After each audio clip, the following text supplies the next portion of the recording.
Grave of the Fireflies is a 1988 animated Japanese film about two children who are orphaned when their mother is killed during an air raid. For the record, there will be spoilers. And also, this is my first ever Studio Ghibli film and anime film in general.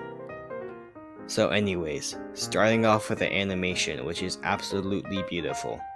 There are certain shots in this film that are just gorgeous to look at, and even when it isn't at its best, it still looks amazing. I don't think that I could point to one singular moment in the film where the animation looks bad. I was honestly shocked skimming through this film in order to write this review. I remembered the animation having way more imperfections than it actually has. Although, to be fair to me, I did watch this film late at night, so maybe that's why. The animation in this film just looks stunning, and it is almost certainly one of the best parts of this film.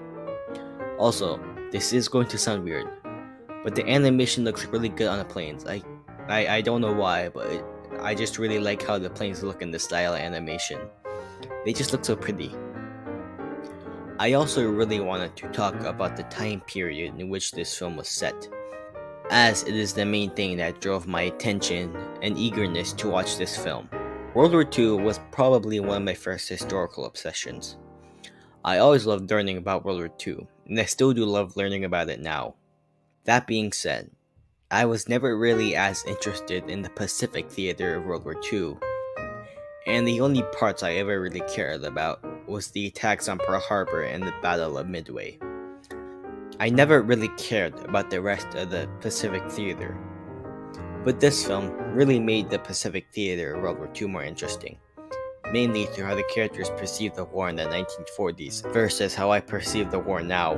The actual story of the film itself is somewhat simple, but it is still able to tear your heart out with how sad it is.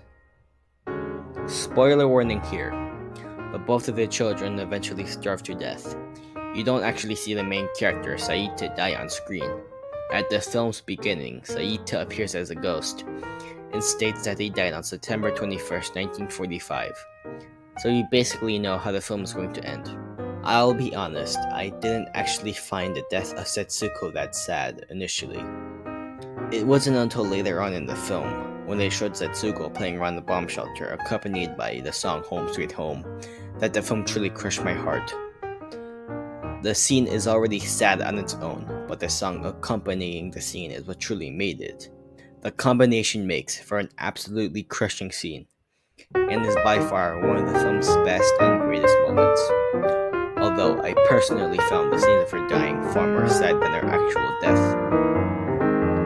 I overall didn't find the film that sad. It was a little bit sad, not really much to have a lasting impact on me. I'd still say, however, that the people who say this film is sad are correct.